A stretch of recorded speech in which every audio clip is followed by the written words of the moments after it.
जी, मैं हम लोगों के साथ सामाजिक कार्यकर्ता और पत्रकार मीनू जैन जी भी जुड़ गई। पॉलिटिक्स में तो मुझे एक तो सबसे पहले तो यही यही नजर आता है कि जित जैसा सुस्त और ढीला ढाला बजट है, उससे लगता है कि अभी सरकार को खुद में विश्वास नहीं है कि हम लंबे चलने वाले हैं हमारी सरकार।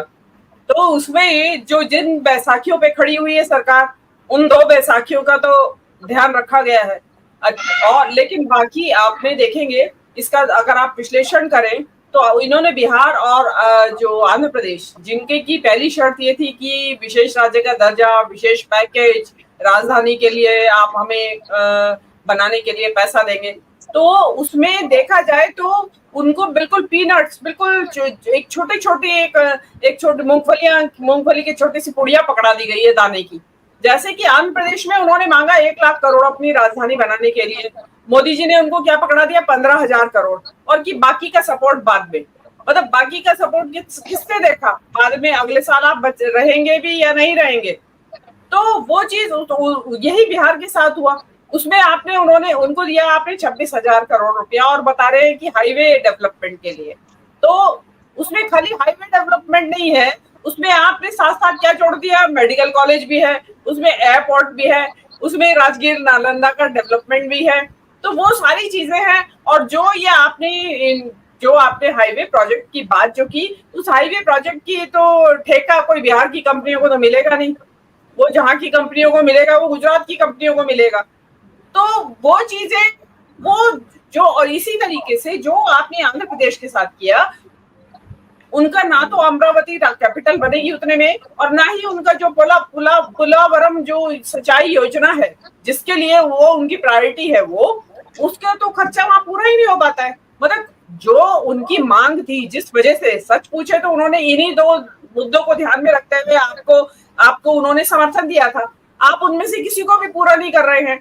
और जो 15,000 करोड़ रुपया दे रहे हैं, उसमें राजधानी भी है, पुलावरम सिंचाई परियोजना भी है, वाटर पावर और रेलवे के प्रोजेक्ट्स भी है, रोड भी है, और ग्रांट टू बैकवर्ड रीजन्स भी है। मतलब आपने थोड़ा सा अमाउंट देके उनको बहला दिया बच्चों की तरह। लेकिन चंद्रबाबू नायडू, देखना होगा कि इसमें कितना बहलते। इसके साथ आप ये देखिए कि ये बजट एक तरीके से देखा जाए तो इस देश का जो संघवाद है, उसके ऊपर सीधा सीधा प्रहार किया है मोदी जी ने, केंद्र की तरफ से प्रहार हुआ है। आपने बिहार और आंध्र प्रदेश को तो आपने अपनी प्रायोरिटी की वरीयता की सूची में रख दिया, लेकिन आपने एक जो बोला कि आप हिमाचल, उत्तराखंड और सिक्किम कि यहाँ जो आपदाएं आई हैं उनको मीट आउट करने के लिए उनको उनके प्रबंधन में सहायता दी जाएगी। भाई देखिए, वहां आपदाएं तो पिछले साल आई थी, आगे चली गई, तब तो आपने एक चवन्नी नहीं दी उनको, क्योंकि आप उस वक्त खुंदक खाए बैठे थे हिमाचल की सरकार से कि यहाँ कांग्रेस की सरकार बन गई तो पैसा नहीं दिया जाएगा। मतलब वहां की सरकार ने खुद अपने बलबूते पे, वहां उस पूरी इतना भयानक विनाश हुआ था वहां, उसको उन्होंने अपने अपने बलबूते पे वो निपटे। और अब आप उनको बता रहे हैं कि हम आपको कुछ पैसा देंगे, लेकिन अमाउंट नहीं बताएंगे कितना देंगे। तो ये बदमाश, ये चालाकी है आपकी। जब आप देखिए बजट का मतलब क्या होता है, भाई आय और व्यय का खर्च लेखा जोखा ही होता है ना, और लेखा जोखा में सीधे सीधे रकम लिखी जाती है। आपने उनको हाथ में झुंझुना थमा के उनको बहला दिया। आप, और इसी तरीके का आपने संघवाद पे प्रहार किया जब आप पूर्वोदय की बात कर रहे हैं, मतलब ईस्टर्न रीजन के, पूर्वी जो इलाका है इस देश का, उसके जो राज्य है, उसमें आपने बिहार के विकास की बात कर रहे हैं, आप उड़ीसा के विकास की कर रहे हैं, आंध्र प्रदेश की बात कर रहे हैं, नॉर्थ ईस्ट की भी बात कर रहे हैं, लेकिन आपने बंगाल को छोड़ दिया उसमें। आप साफ साफ छोड़ रहे हैं। मतलब आप क्या बंगाल के लोगों को सबक सिखाना चाहते हैं? मतलब जो जो उनके एक मंत्री ने कहा था, शुभेंदु अधिकारी ने, कि जो हमारा साथ नहीं देगा हम भी उनका नहीं देंगे साथ। तो जो मतलब कि बंगाल ने हमें साथ नहीं दिया तो हम बंगाल को ऐसे ही छोड़ देंगे।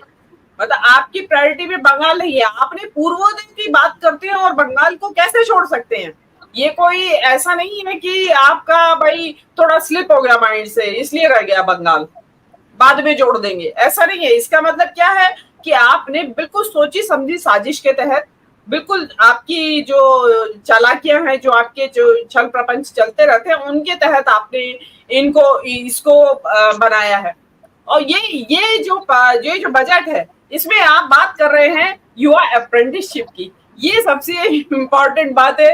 ये बिल्कुल साफ साफ कांग्रेस के घोषणा पत्र से उठा के मोदी जी ने वहां डाल दिया कि भाई ऐसे ऐसे जब युवा पढ़ के निकलेगा तो वो डिप्लोमाधारी को इतना देंगे, और जो ग्रेजुएशन करके निकलेगा उसको इतना, और 12वीं पास को इतना देंगे। तो उन्होंने वो उसी तरह उठा के वहां से डाल दिया। लेकिन आप उसके बाद बताइए ना, उसके बाद का क्या ब्लूप्रिंट है आपके पास? कौन से सेक्टर में वो जो लड़का निकलेगा 1 साल की अप्रेंटिसशिप, जो आप 70,000 रुपया या 80,000 रुपया 1 साल में देंगे उसको, उसके बाद वो कहाँ एब्जॉर्ब कहाँ करेंगे?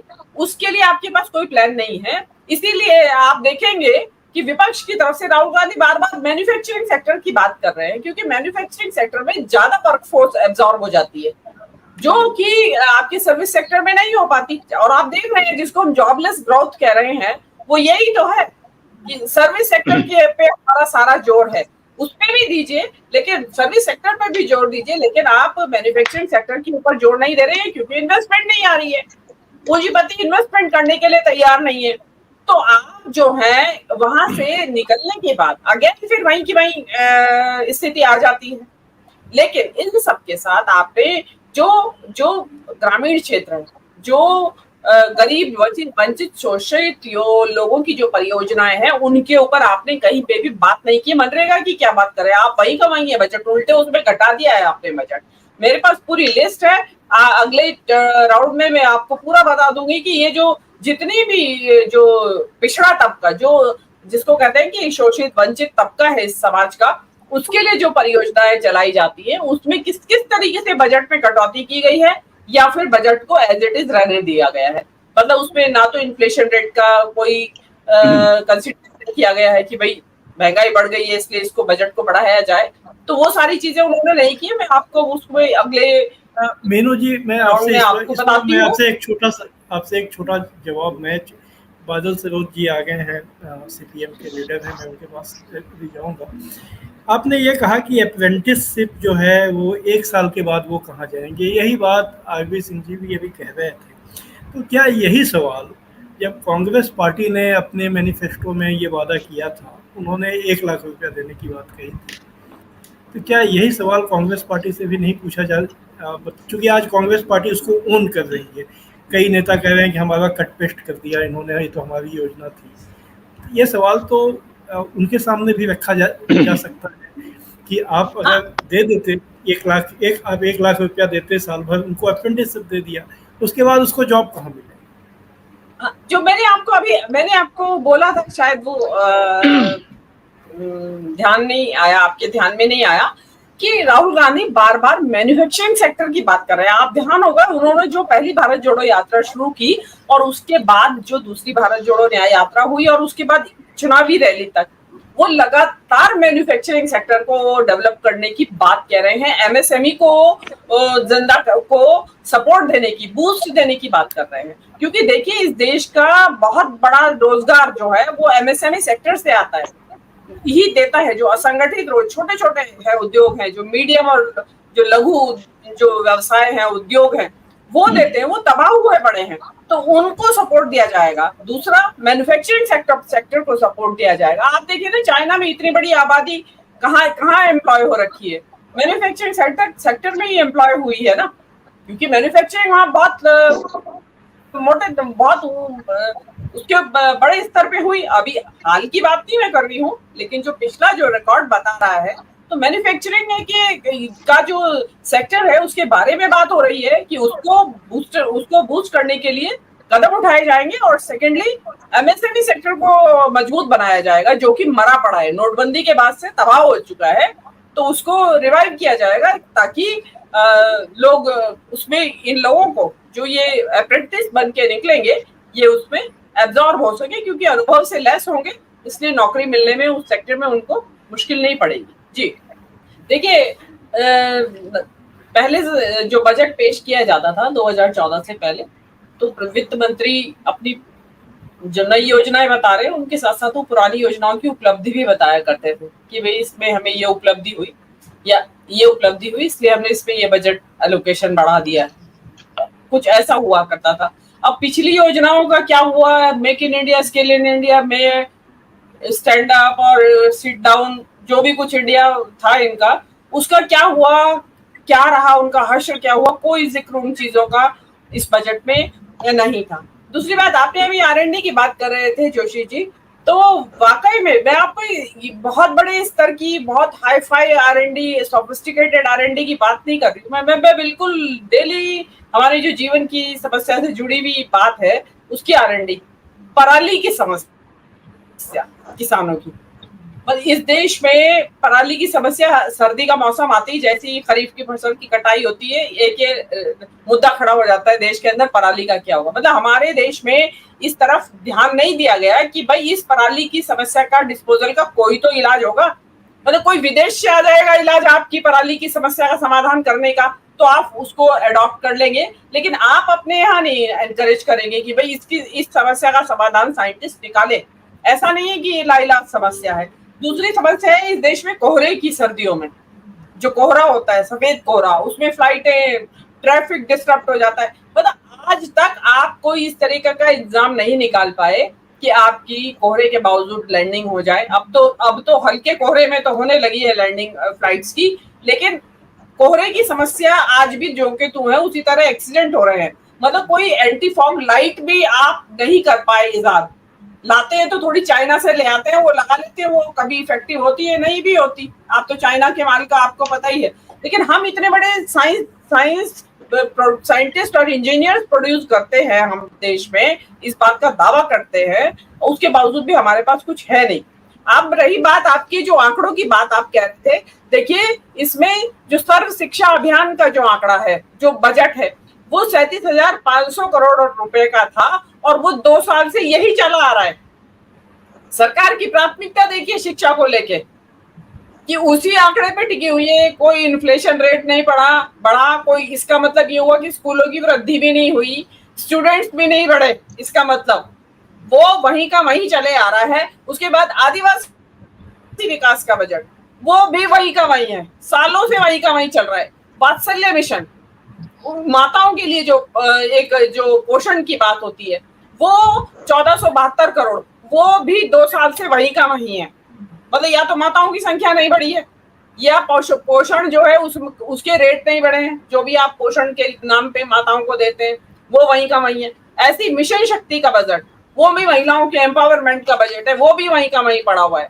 आपका आता है पोषक तत्व योजना, जो बच्चों को पोषण दिया जाता है, वो 86,000 करोड़ से 40,000 करोड़ कर दिया गया है। Just half. आप देखिए, या तो देश की आबादी घट गई है, बच्चे पैदा होने बंद हो गए, या तो इस देश में कम हो गई है, या देश की आबादी जो कि उनको पोषण की अब जरूरत नहीं है, भाई पोषण पे क्यों खर्च करें कि आबादी कम हो गई है।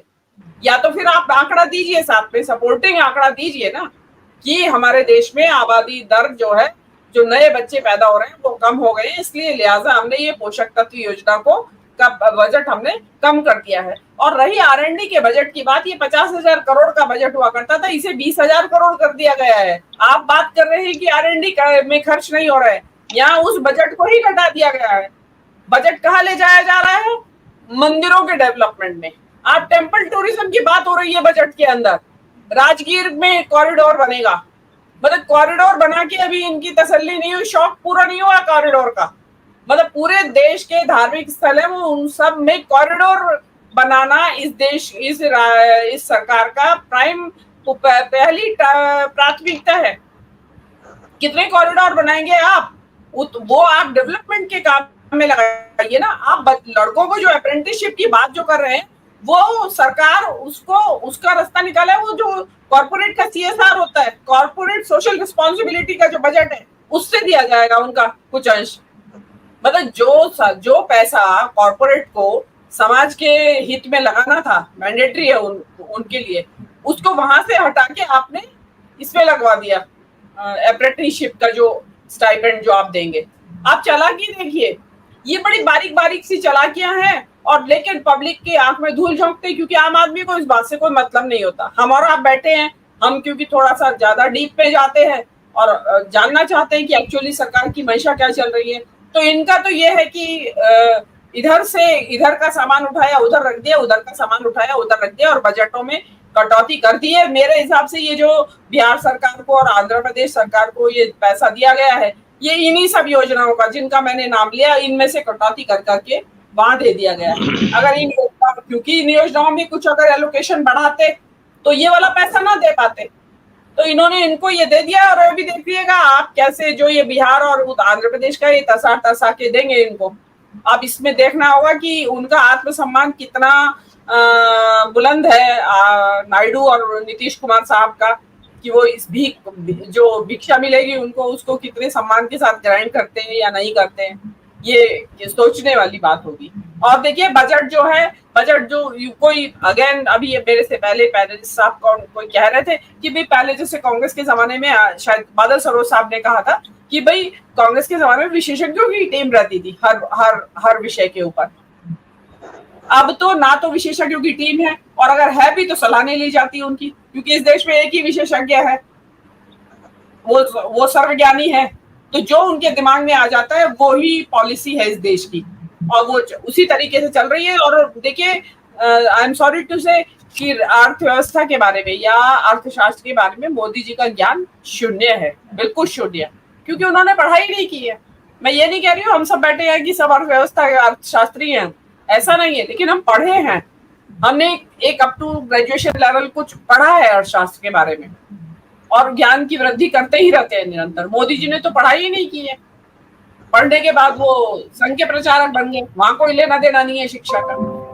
तो वो चीजें हैं, और अभी भी मुझे, अब भी उनका क्या है, सत्ता के नशे में चूर है, तो उसमें ऐसे में आप नॉलेज बढ़ाने की तो बात ही क्या करेंगे।